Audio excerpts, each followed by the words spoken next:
Você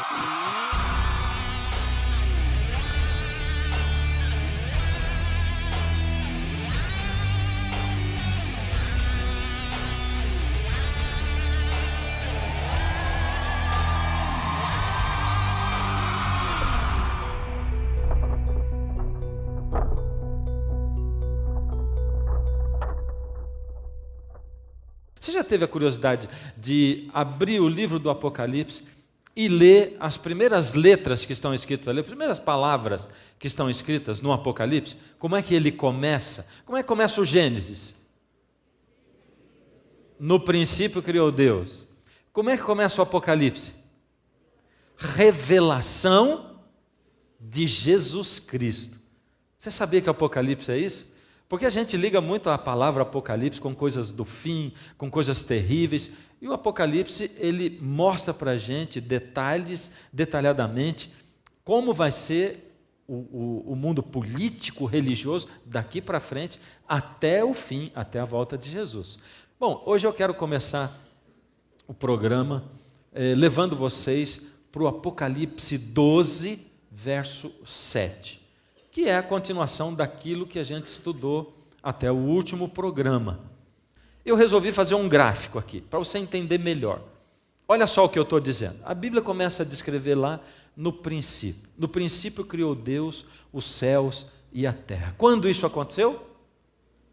A gente não sabe.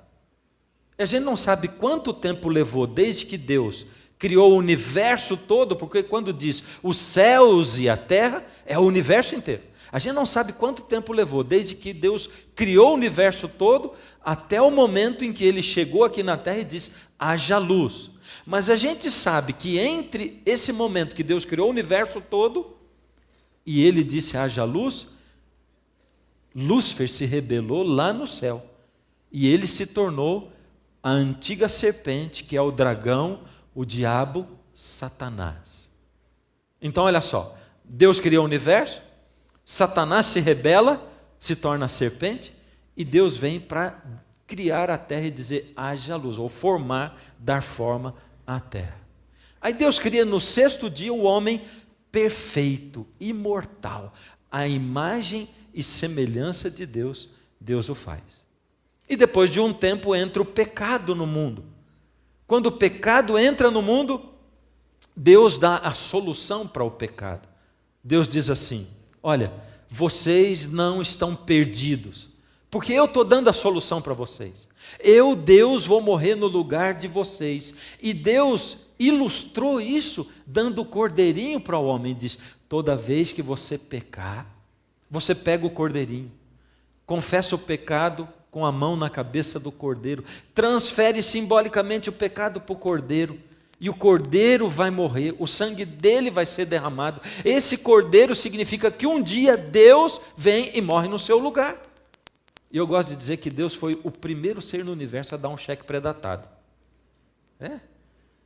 Ele diz assim, você fica vivo agora, e eu vou pagar o preço do pecado só lá na frente. E o homem continuou vivo. E é isso que a gente tem aqui na terra hoje. Quando você pensar assim, por que eu nasci aqui? Por que eu estou nesse lugar? Por que as coisas são como são? Lembra, Deus pagou o preço do pecado para dar para você e para mim essa oportunidade de vida. Para a gente sentir como é gostoso o vento no rosto. Para a gente sentir como é gostoso um abraço de alguém que a gente ama. Para a gente sentir como é gostoso ter a companhia das pessoas com a gente. Não existe nesse mundo nada mais importante do que as pessoas. E para a gente ter vontade de viver a vida eterna. Para a gente sentir o gosto do que é a liberdade em Deus. Porque quando eu me entrego a Deus, eu sou livre. Deus vai mudando a minha vida, o meu coração. E a gente vê que quem não tem Deus, em geral as pessoas são escravas. Escravas de um monte de coisa. Quando a gente vem para Deus, a gente é livre. Então o cordeirinho era o evangelho do Antigo Testamento. Mas a gente vê que já logo depois do pecado, o dragão começou a agir. Eu coloquei lá embaixo aquelas figurinhas, lembram? Caim e Abel, do último programa, depois Noé construindo a arca, depois o sonho de José, todas essas pessoas interagindo, Deus usando essas pessoas, falando essas pessoas, chamando para eles, e o tempo todo Satanás tentando convencer essas pessoas de deixarem Deus de lado. É Deus falando ao coração, e o grande conflito acontecendo dentro do coração de cada ser humano.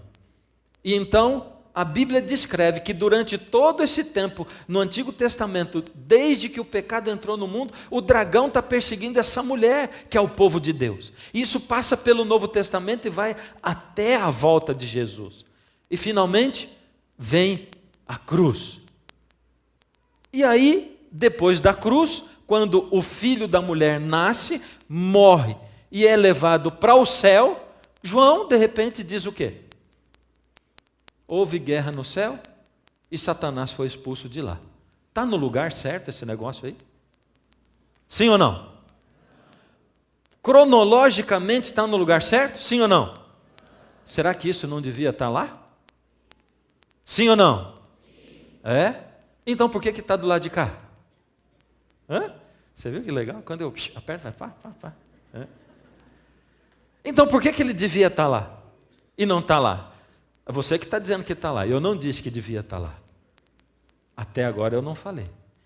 E eu quero que você se prepare para você conseguir entender uma das revelações mais maravilhosas da palavra de Deus. Outro dia eu encontrei uma senhora que estava na primeira série lá de Porto Alegre, e ela disse assim para mim: pastor, eu estou tão emocionada.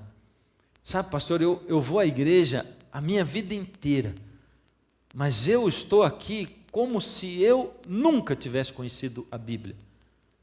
Porque eu tinha vontade de estudar a Bíblia, mas nunca me ensinaram, eu nunca consegui entender, principalmente o Apocalipse. E quanto mais a gente se aprofunda, mais coisas maravilhosas a gente vê. Quando aconteceu essa guerra no céu? É exatamente isso que João está tentando explicar. É disso que ele está falando. A expulsão de Lúcifer do céu ocorreu em 2 fases. Sabia disso? Acho que não. Porque você diz que está no lugar errado. Mas aconteceu em 2 fases. E eu tenho que mostrar para você pela Bíblia.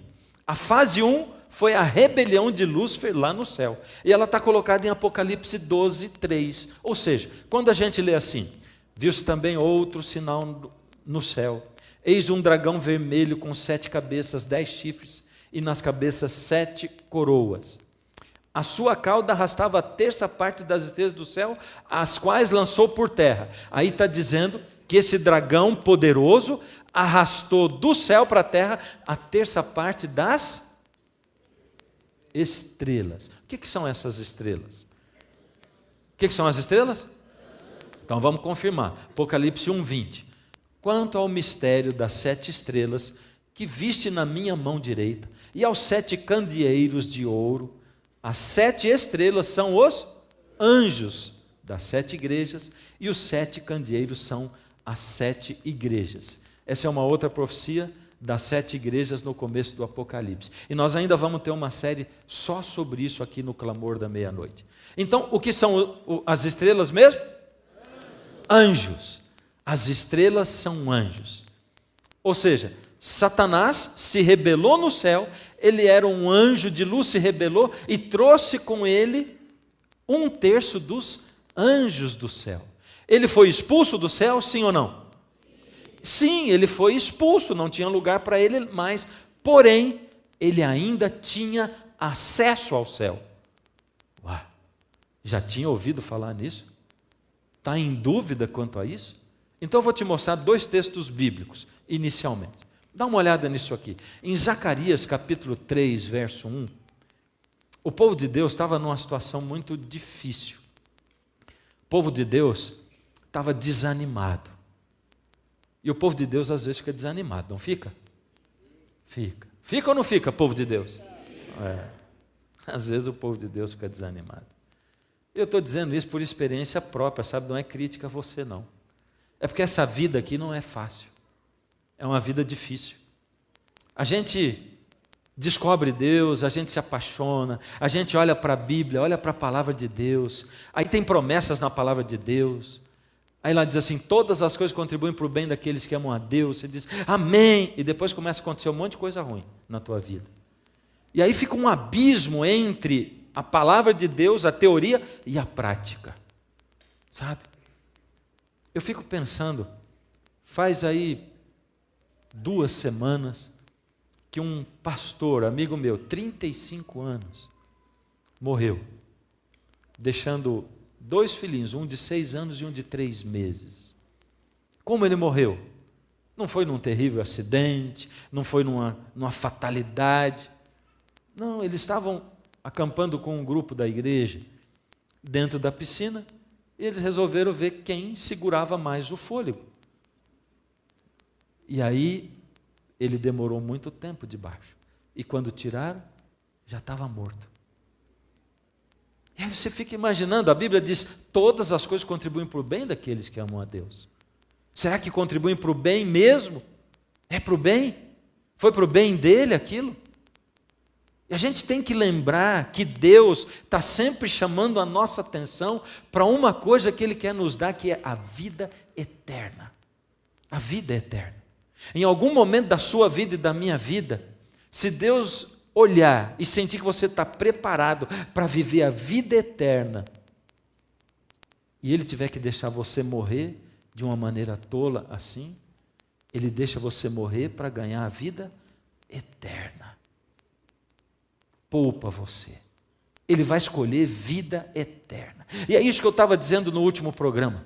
Deus, Jesus, está sempre enfatizando o céu, o outro mundo, não esse mundo. Não ajunta tesouro aqui na terra, mas ajunta tesouro no céu, porque lá a prata e a ferrugem não corroem. O povo de Israel estava desanimado, como nós muitas vezes ficamos desanimados. E Deus estava animando aquele povo. E Zacarias era um profeta. E Zacarias teve uma visão.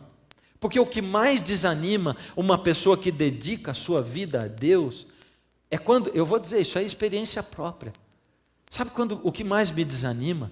É quando muitas vezes, na madrugada, eu vou orar para Deus e eu tenho que confessar para Deus o mesmo pecado que eu confesso há anos. Eu digo, Senhor, eu não estou evoluindo espiritualmente. Eu não vejo crescimento na minha vida.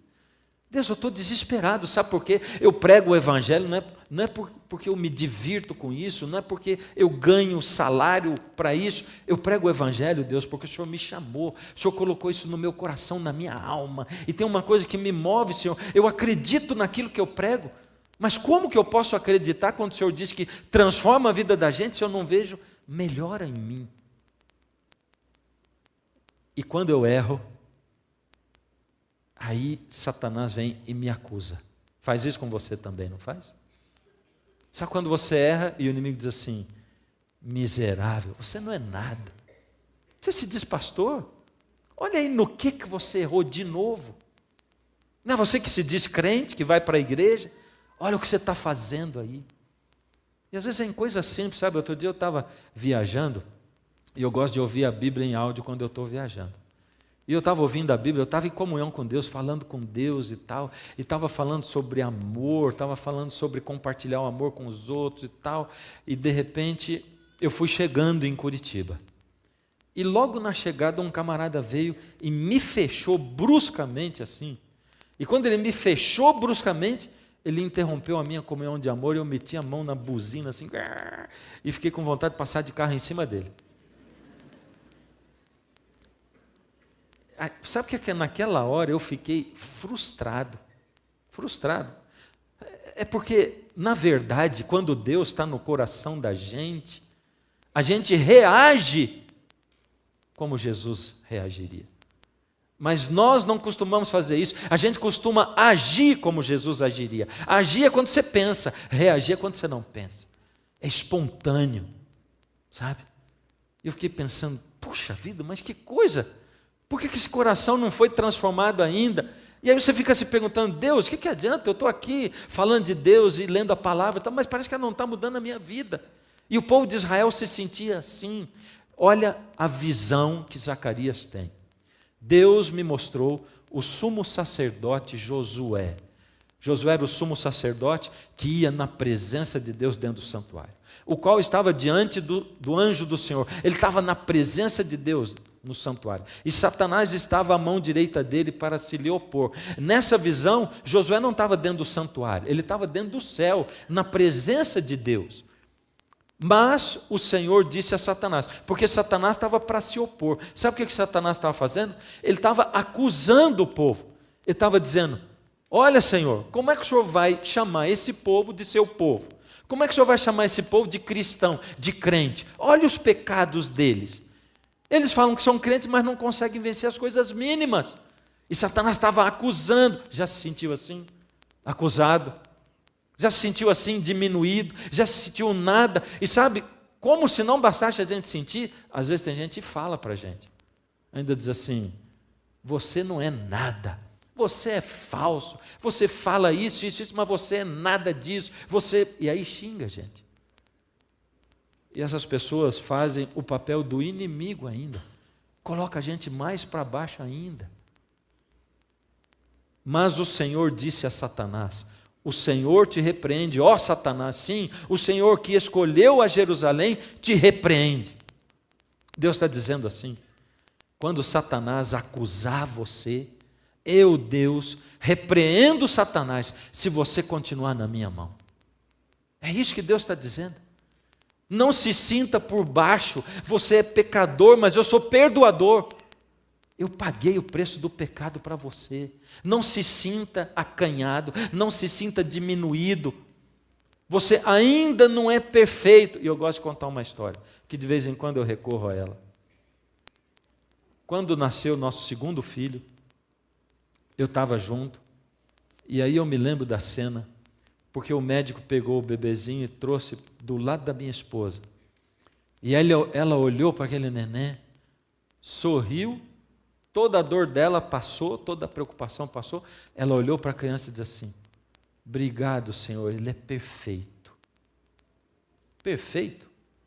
Careca, banguela, não andava, não falava, ainda sujava a fralda. Perfeito? Sabe? É isso que Deus está dizendo. Para mim, você é perfeito. Você ainda é banguelo, você ainda é careca, você não anda, você suja a fralda, você tem um monte de pecado. Mas para mim você é perfeito, porque eu sei que se você continuar colocando a sua vida na minha mão, eu vou fazer você crescer espiritualmente, você vai amadurecer. Mas o que chama a nossa atenção dentro desse verso é o fato de que o sumo sacerdote Josué está na presença de Deus e Satanás está do lado dele. Uau! Será que Satanás tem acesso ao céu? Está com dúvida ainda? Vamos ver outro texto. Esse texto é revelador. É em Jó. O livro de Jó diz o seguinte: num dia em que os filhos de Deus vieram apresentar-se perante o Senhor, veio também Satanás entre eles apresentar-se perante o Senhor. Quem será que são esses filhos de Deus que vieram apresentar-se diante do Senhor? E onde será que eles estavam também? Onde é que estava Deus? Quem eram esses filhos? E Satanás veio entre eles. Então o Senhor disse a Satanás: de onde vens? Respondeu Satanás ao Senhor e disse: de rodear a terra e passear por ela. Ora, vamos fazer de conta que eu acabei de chegar aqui agora, e eu digo: boa noite, vocês falam boa noite. E aí vocês dizem: de onde você está vindo? Eu digo: estou vindo do planeta Terra. Ficou ridículo, não ficou? É porque eu não posso sair do planeta Terra. Eu estou aqui o tempo todo. Ora, se Satanás está dizendo que ele está vindo do planeta Terra, é porque ele não estava no planeta Terra.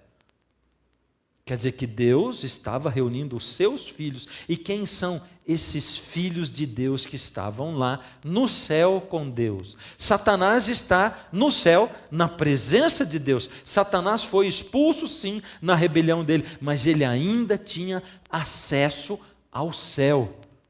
Por que ele tinha acesso ao céu? Você ainda tem dúvida disso?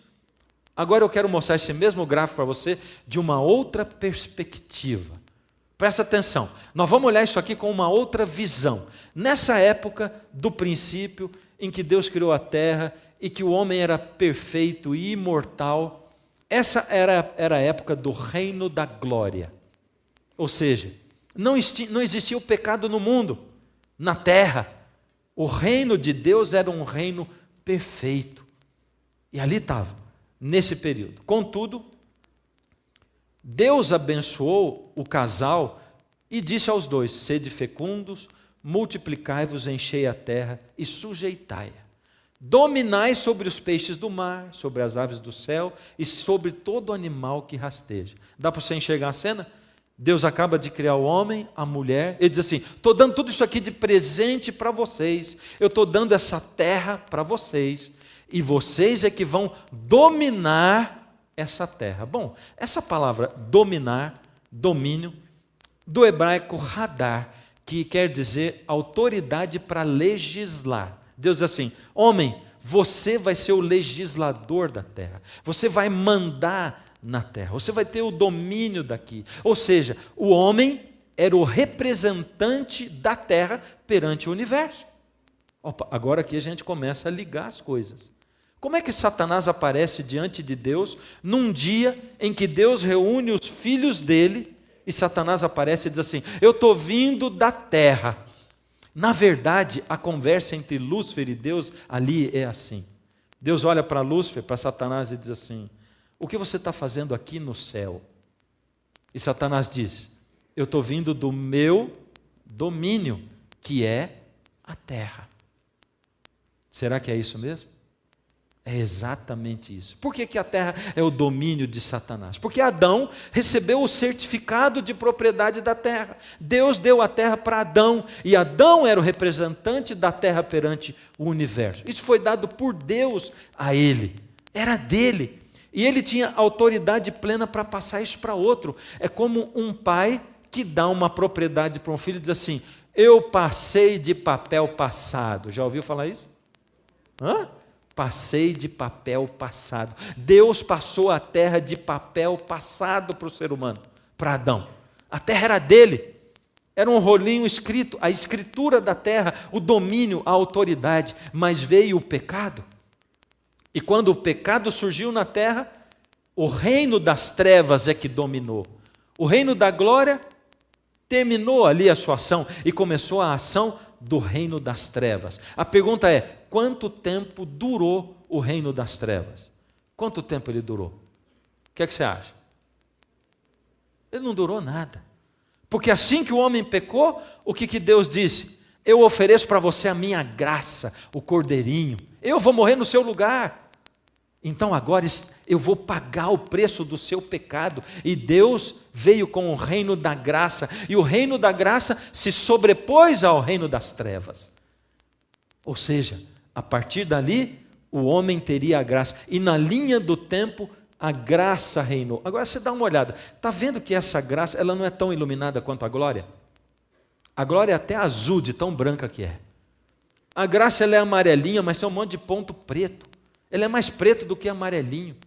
É uma luzinha meio amarelada. Por quê?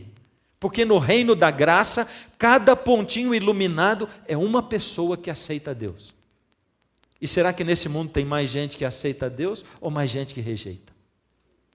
Cada um que rejeita é um ponto escuro. Se todas as pessoas do mundo entregassem a vida, o coração a Deus, Jesus podia voltar. Podia terminar tudo já. Mas cadê que as pessoas entregam a vida a Deus? A gente fica apegado, sabe o quê? A essa terra. Eu fico apegado ao meu dinheirinho, ao meu carrinho, ao meu cantinho, à minha casinha. Eu fico apegado ao meu empreguinho.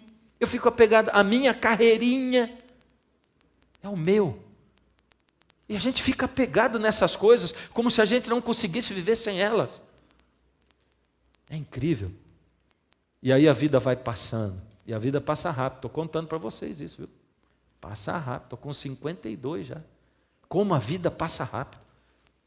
A gente não nota ela passar tão rápido, mas ela passa muito rápido. E a gente começa a perceber que nada vale a pena. Outro dia eu estava visitando uma pessoa no hospital. Era um senhor.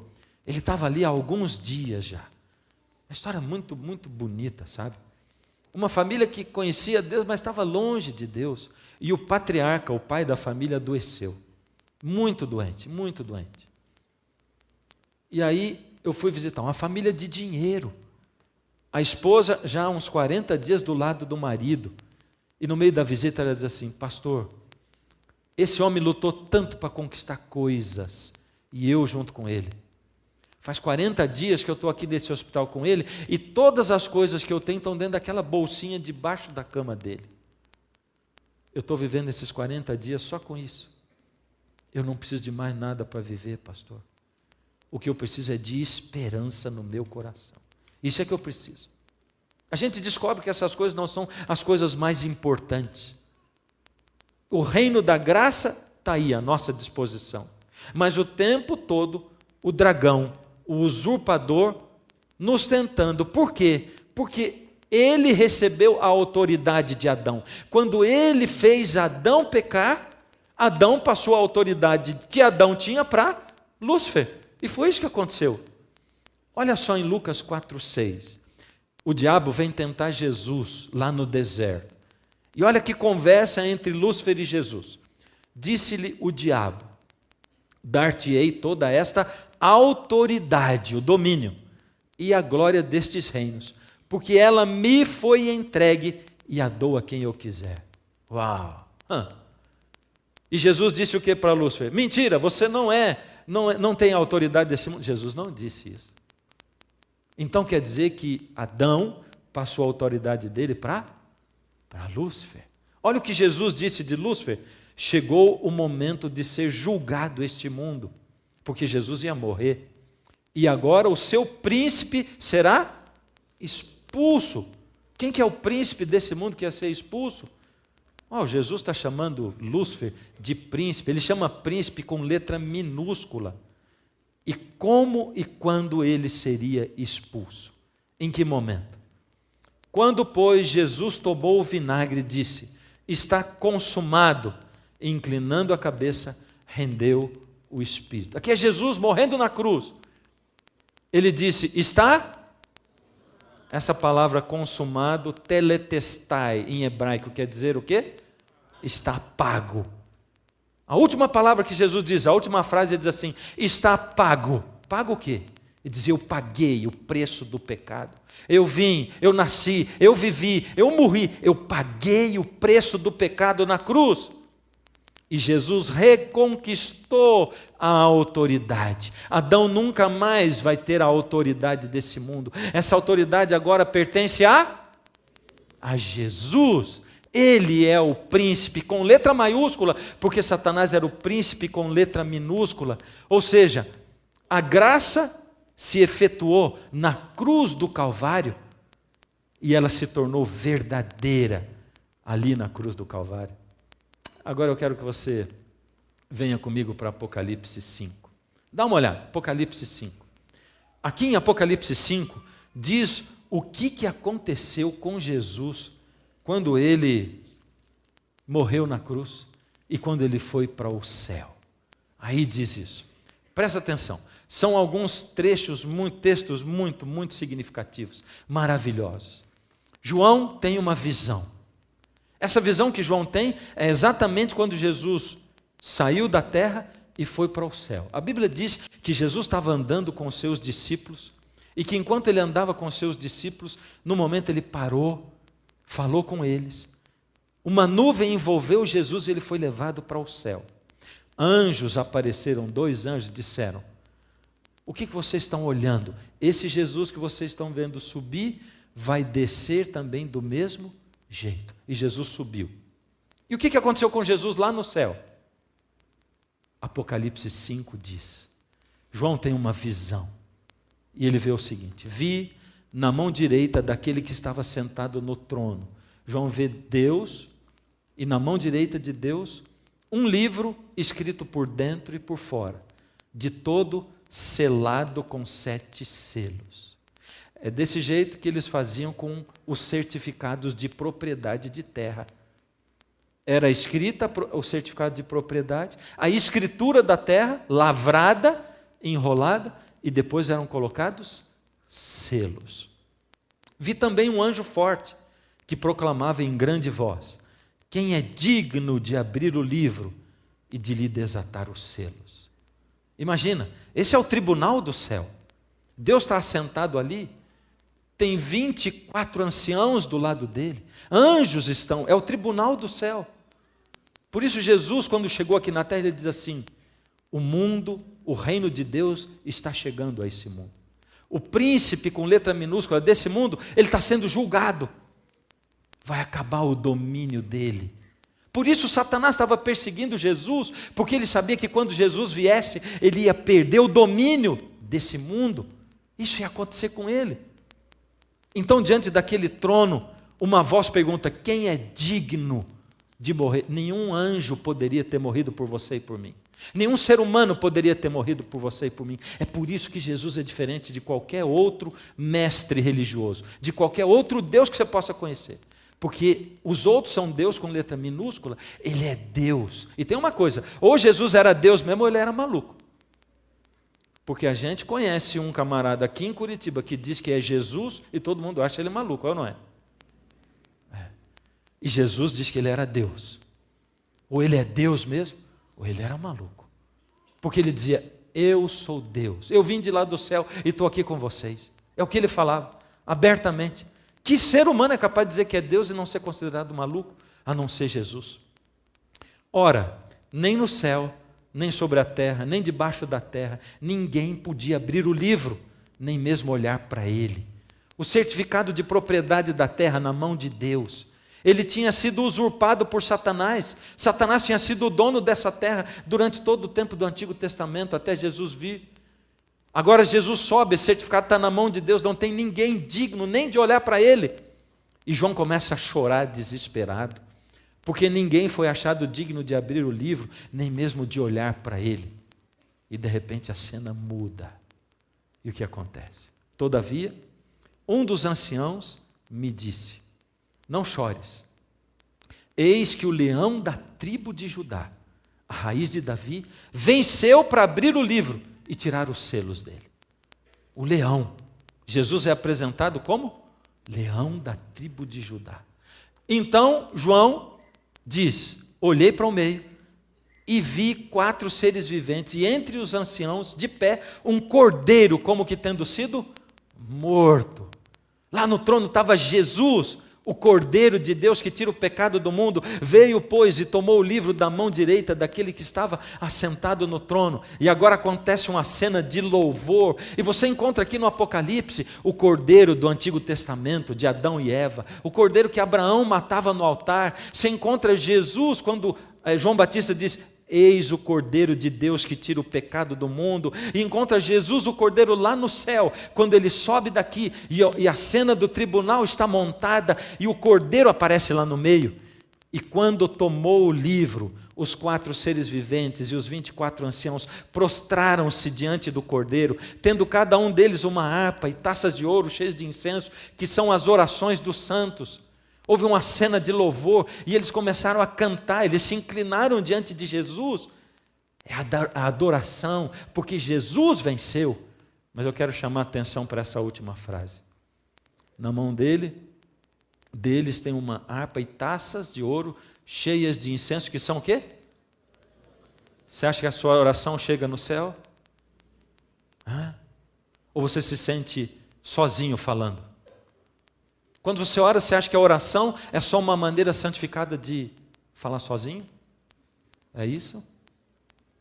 Você entra lá no seu quarto, na sua sala, e vai falando como: eu sei que não tem ninguém me ouvindo, mas eu não tenho outra saída, só me sobrou isso.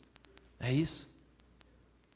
Ou você sabe que quando você entra, você está entrando na presença do Deus Todo-Poderoso do universo. Quando você fala, você sabe que você está falando com um Deus que escuta você e interage com você, porque Ele quer dirigir a sua vida, cada detalhe dela. Quando você decide entregar a vida na mão de Deus, você sabe que você vestiu o uniforme do exército de Jesus. É isso? E que você agora tem um lado pelo qual lutar. E olha o que acontece lá no céu. Entoavam um novo cântico, dizendo: digno és de tomar o livro e de abrir-lhes os selos, porque foste morto, e com o teu sangue compraste para Deus os que procedem de toda a tribo, língua, povo e nação. Isso aqui me arrepia, sabe? Porque é o significado da cruz de Jesus. Ou seja, O lugar de Lúcifer é mesmo aqui. Ali ele se rebelou contra Deus e trouxe 1/3 dos anjos se rebelando contra ele. Mas o momento em que ele perdeu o seu domínio e a sua soberania foi na cruz de Jesus. Quando Jesus pagou o preço do pecado, ele tomou de volta o certificado de propriedade da terra. Jesus tomou de volta a soberania do universo. E é por isso que em Apocalipse 12, do verso 10 ao verso 12, a gente encontra o quê? Apocalipse 12, 3 versos, 10, 11 e 12. Então, ouvi grande voz no céu proclamando. Aqui acabou de dizer, teve peleja no céu, Satanás foi expulso e tal. Então ouvi grande voz no céu proclamando. Agora veio a salvação, o poder, o reino do nosso Deus e a autoridade do seu Cristo, pois foi expulso o acusador de nossos irmãos, o mesmo que acusa de dia e de noite diante de Deus. Eles, pois, o venceram por causa do sangue do Cordeiro e por causa da palavra do testemunho que deram, e mesmo em face da morte, não amaram a própria vida. É isso que está dizendo. E eu fico olhando para a história de Jó, quando Satanás chega diante de Deus, e Deus diz, o que você está fazendo aqui? No céu. E ele diz, eu vim do meu domínio que é a terra. E Deus não fala, lá não é o teu domínio. Deus fala o que para ele? Você viu lá no teu domínio na terra, o meu servo Jó? Sabe por quê? Lá no teu domínio na terra, por causa do sangue do Cordeiro, quem escolhe pertencer a mim se torna cidadão do reino de Deus e não do teu domínio. Qualquer pessoa que se ajoelhar diante de mim e me reconhecer como seu Deus é meu filho, cidadão do meu reino e não cidadão do teu reino. E aí, Satanás faz uma proposta absurda para Deus. Mas o Jó é fiel ao Senhor, sabe por quê? É porque o Senhor dá um monte de coisa boa para ele. Carro, casa, dinheiro, 10 filhos, uma esposa, tudo isso. Tira tudo para o Senhor ver. Ele é interesseiro. E aí eu fico olhando, sabe que essa história do Jó e do Satanás, ela me parece absurda. Teve um tempo que eu não gostava nem de ler o livro de Jó. Você sabe por quê? Porque eu ficava olhando, dava a impressão que estava Deus fazendo um aposto com Satanás e o pobre do Jó é que estava sofrendo. Eu tenho um amigo que diz assim, na guerra entre as ondas e as rochas, quem sofre são as ostras. É verdade, não é? Está lá o Jó, uma ostrinha na guerra entre Deus e Satanás. Eu não gostava nem de ler o livro de Jó. Quer dizer, isso não é justo. Deus resolve fazer um aposto com Satanás e é o Jó que sofre. Você vai ver como ele é fiel. Ele não é fiel, coisa nenhuma. Então me deixa lá, vai lá, ai, judia do coitado. Não dá certo. Até que eu descobri o seguinte. A história de Jó é a minha história. E todos os dias, quando eu acordo, Satanás procura Deus e diz assim, você viu lá o Fernando? Interesseiro. Só te segue para o Senhor dar um monte de coisa boa para ele. Tem uma família, tem uma esposa. Deixa eu mexer nele. E Deus, todos os dias, diz assim, eu aposto com você, Satanás, que o Fernando vai ser fiel meu. E para pagar o preço da aposta, eu pago com o preço do meu sangue. Eu derramei o meu sangue e pago o preço da aposta. Eu aposto que ele vai ser fiel. E todos os dias, o mundo inteiro, o universo inteiro, assiste a luta que eu estou lutando na terra. E Paulo diz assim, porque nós somos palco para o universo, tanto a anjos quanto a homens. Sabe o que ele está dizendo? Os homens estão assistindo a nossa luta diária. E os anjos também. O universo inteiro assiste o que está acontecendo. E o que eu faço aqui, cada decisão que eu tomo, contra Deus ou a favor de Deus, tem repercussões universais. A última pergunta. Por que, se Jesus venceu na cruz, por que nós vivemos nessa miséria que nós vivemos hoje? Por quê? Ele não venceu? Jesus venceu ou não venceu? Quando vocês respondem, eu vou tomar água. Jesus venceu ou não venceu? Outra pergunta. Lúcifer está derrotado, sim ou não? Sim. Derrotado. Sim ou não? Sim. Ah, não tem dúvida. Eu também não tenho dúvida. E por que nós vivemos nessa miséria? Hã? Por que não está tudo mudado aqui, diferente? Eu vou contar uma historinha para você rapidinho. Na Segunda Guerra Mundial, quando ela estava terminando, começou assim com os aliados expulsando os nazistas do norte da África em 1943. 1943 foi um ano decisivo. Nesse ano, os russos vencem os alemães na Batalha de Stalingrado. Lembra que eu disse que uma guerra tem muitas batalhas? Os alemães marcharam para Stalingrado, na Rússia, guerrearam lá em Stalingrado, os russos defenderam Stalingrado e os alemães perderam essa batalha em 1943. Foi muito decisiva. Estava mostrando que a guerra estava começando a tomar um outro rumo. Os aliados invadiram a Itália em 1943. E isso também foi muito importante, essa invasão, porque Hitler perdeu o general Mussolini, que era aliado de Hitler. Já não tinha mais Mussolini, porque a Itália tinha sido invadida.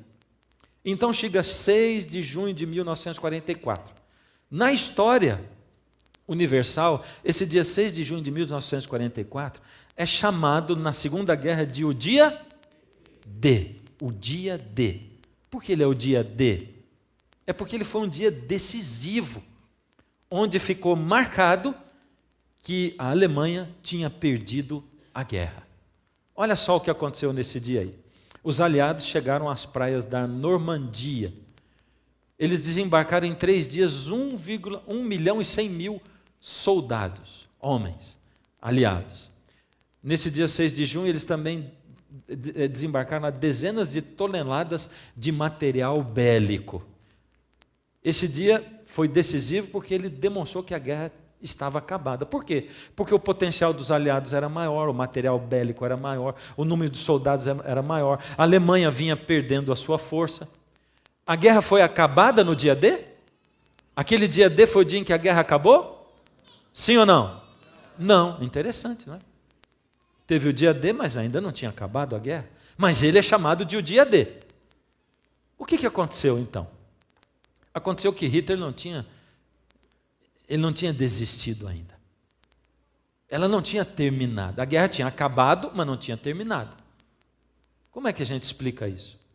Ainda teve a Batalha do Bulge, na França, em 16 de dezembro de 1944. E foi até 25 de janeiro de 1945. Foi uma guerra muito difícil.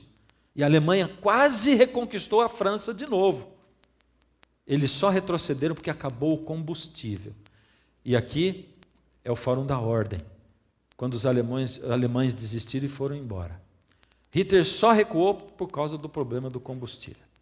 E teve finalmente a última batalha, que foi a Batalha de Berlim, em 25 de abril de 1945. Essa foi uma das batalhas mais sangrentas da Segunda Guerra Mundial, porque ela aconteceu lá em Berlim, no coração da Alemanha. E foi quando? 25 de abril de 1945. Ali tem uma foto deles colocando a bandeira russa, que foi que os russos lutaram ali no Reichstag. E não é hashtag não, viu? Parece, não parece? Mas é o Reichstag. Só em 8 de maio de 1945 é que finalmente a guerra acabou. E os jornais noticiaram que a guerra tinha terminado. Um ano depois do dia D. Nós estamos vivendo exatamente na mesma situação. O dia D foi a cruz, onde Jesus determinou que Lúcifer estava perdido. Nós estamos vivendo entre a cruz e a volta de Jesus. Esse representativo na Segunda Guerra, 1 ano.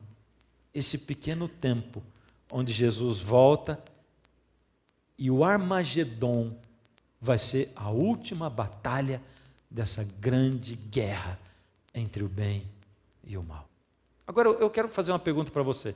Imagina que nesse intervalo, depois do dia D, quando toda aquela força bélica, aquele arsenal desembarcou, uma semana depois o Brasil, naquela época, declarasse que era aliado da Alemanha. O que você acha? Boa coisa estaria fazendo o Brasil? A Alemanha perdeu os italianos, agora o Brasil é aliado da Alemanha. Hã? Não vão estar com os aliados contra a Alemanha. Ia ser boa coisa? Ia ser inteligente isso? A minha pergunta é, nós estamos vivendo entre o dia D da cruz e a volta de Jesus. E você é aliado de quem? Se você não se declarar, você já é aliado do inimigo. Para você sair da garra dele, você tem que declarar o contrário. E eu vou dizer para você, por que ficar insistindo? Por que ficar teimando? Se Deus vai o tempo todo atrás de você, se Deus diz, eu paguei o preço do pecado por você, se Deus diz assim, eu estou buscando você não está enxergando, não está sentindo que eu estou chamando, não está sentindo que eu estou tentando cercar você de todos os lados, só que Deus tem o seguinte, Ele não obriga ninguém, Ele não coage ninguém,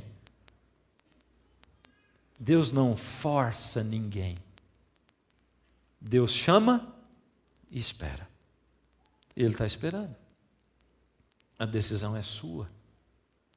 Ele fica esperando. Quem coage é o inimigo, sabe? Ele engana, ele ludibria você, ele pega as filosofias erradas e envolve essas filosofias de tanta coisa maravilhosa, de luz, de cores, de som, de sabor. E a gente acaba sendo ludibriado. Deus não engana. Ele não engana. Você sabe que até aqui quando eu prego, que no final eu canto uma música, eu sinto um pouco de medo. Sabe por que de medo? Meu medo assim, eu não quero que ninguém se decida por causa de emoção. Só que também essas palestras e sermões são bem racionais, né? Eu não quero que ninguém se decida por emoção. Mas a música, ela é um forte fator emocional que chega no seu coração e na sua alma. Então eu fico pensando, Senhor, será que eles não vêm por causa de emoção? Mas Deus trabalha com duas coisas, razão e emoção. Quando as duas coisas se unem e você decide por Deus com razão e emoção, é assim que a gente faz no relacionamento humano. Ninguém se decide casar com uma pessoa só por razão. Não, essa é uma pessoa, já analisei bem, boa pessoa, tal, caso com ela. Não. Tem emoção, não tem? E se você decidir só pela emoção, não dá certo, a gente briga o tempo todo, a gente vive arrancando os cabelos um do outro, a gente não consegue ter um minuto de paz, mas vou casar porque eu amo. Como a gente vê história dessa? Meu Deus, tem que ter razão e emoção. Os dois.